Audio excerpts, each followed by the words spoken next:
भारतीय संविधान का भाग 3 नागरिकों को मौलिक अधिकार देता है। इन अधिकारों में सबसे महत्वपूर्ण है अनुच्छेद 14, समानता का अधिकार। आज हम विस्तार से समझेंगे कि आर्टिकल 14 का क्या महत्व है और इसका हमारे जीवन पर क्या असर पड़ता है। आर्टिकल 14 कहता है कि राज्य भारत के भीतर किसी भी व्यक्ति को कानून के समक्ष समानता, इक्वालिटी बिफोर लॉ, और कानूनों के समान संरक्षण, इक्वल प्रोटेक्शन ऑफ लॉज से वंचित नहीं करेगा। इक्वालिटी बिफोर लॉ इसका मतलब है कि कोई भी व्यक्ति, चाहे वो राष्ट्रपति हो या साधारण नागरिक, सभी कानून की नजर में बराबर हैं। इक्वल प्रोटेक्शन ऑफ लॉज इसका मतलब है कि सभी व्यक्तियों को कानून के तहत समान संरक्षण मिलेगा और समान परिस्थिति में समान व्यवहार होगा। लेकिन क्या इसका मतलब है कि हर किसी को बिल्कुल एक जैसा व्यवहार मिलेगा? नहीं। आर्टिकल 14 समानता का अधिकार देता है, लेकिन यह तार्किक वर्गीकरण, रीजनेबल क्लासिफिकेशन की अनुमति भी देता है। आरक्षण, SC/ST/OBC, महिला कल्याण योजनाएं, कर व्यवस्था, tax slabs.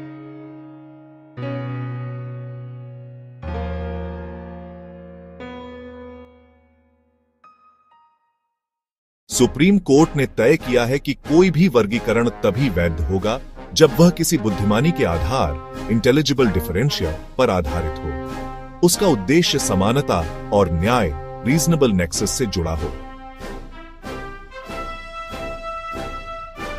State of waste Bengal versus Anwar Ali Sarkar 1952, Indira Gandhi versus Raj Narain 1975, E.P. Royappa versus State of Tamil Nadu 1974, where equality was linked with rule of law and non-arbitrariness. Article 14 हमारे रोजमर्रा के जीवन को प्रभावित करता है, चाहे नौकरी में भेदभाव हो, कानून के सामने न्याय की मांग हो या सरकारी नीतियों का लाभ।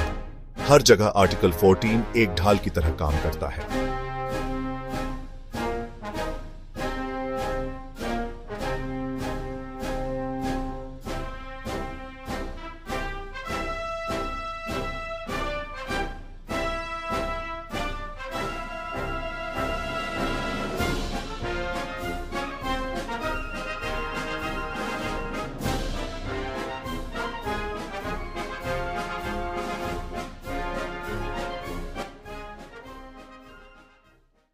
अनुच्छेद 14 भारतीय लोकतंत्र की आत्मा है।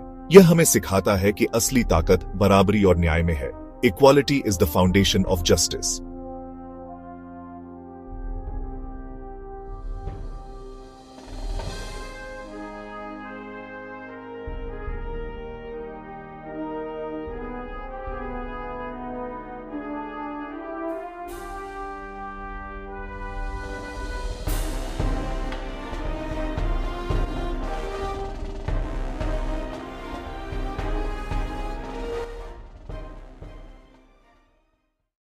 क्या आप जानते हैं कि भारत के संविधान में सबसे पहला और सबसे जरूरी अधिकार कौन सा है?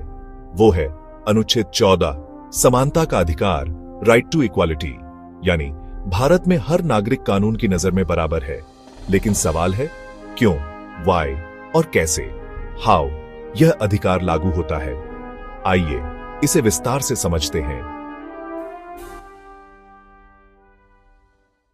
अनुच्छेद 14 कहता है, The state shall not deny to any person equality before the law or the equal protection of the laws within the territory of India. मतलब भारत में कोई भी व्यक्ति कानून से ऊपर नहीं है और हर किसी को एक जैसा कानूनी संरक्षण मिलेगा।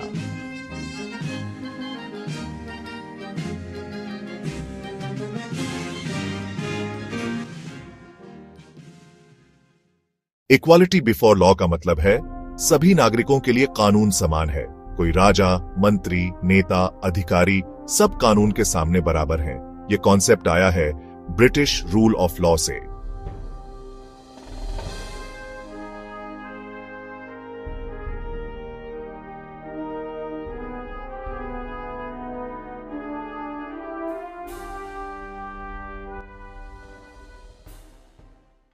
इक्वल प्रोटेक्शन ऑफ लॉज का मतलब है समान परिस्थितियों में सबके साथ समान व्यवहार होगा। लेकिन ध्यान दीजिए, इसका मतलब यह नहीं कि सबको बिल्कुल एक जैसा व्यवहार मिलेगा। यह अलाउ करता है रीजनेबल क्लासिफिकेशन बशर्ते व्हाट क्लासिफिकेशन इंटेलिजिबल डिफरेंशिया पर आधारित हो। 2. उसका रैशनल नेक्सस किसी वैध उद्देश्य से हो।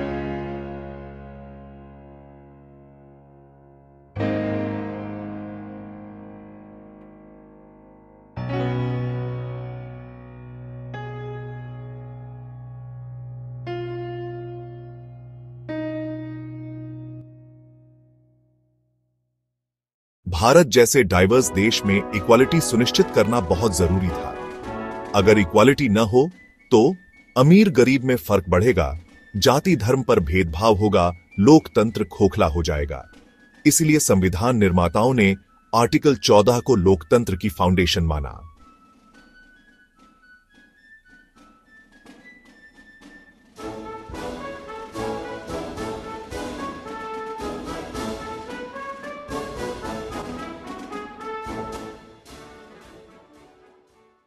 आर्टिकल 14 पर कई ऐतिहासिक सुप्रीम कोर्ट जजमेंट्स हुए।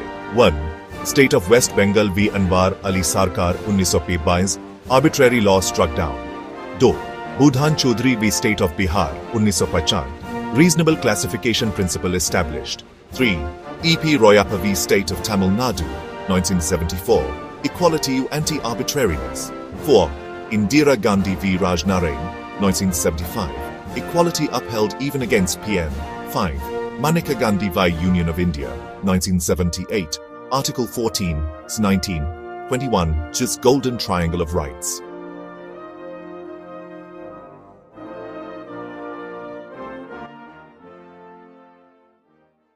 हालांकि इक्वालिटी पूरी तरह से लागू करना आसान नहीं है। रिजर्वेशन सिस्टम पर बहस, rich versus poor gap, political influence versus common man, ये चैलेंजेस दिखाते हैं कि आर्टिकल 14 अभी भी एक वर्क इन प्रोग्रेस है।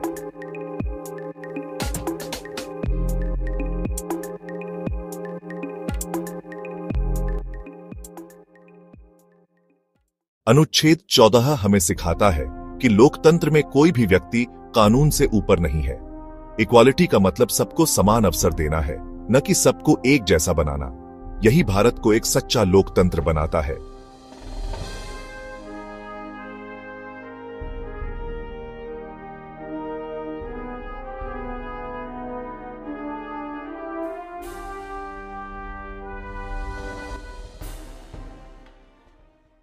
दोस्तों, अगर आपको यह वीडियो जानकारीपूर्ण लगा तो लाइक, शेयर और सब्सक्राइब करना न भूलें। कमेंट में बताइए, आपको लगता है कि भारत में इक्वालिटी सही मायनों में लागू है या नहीं।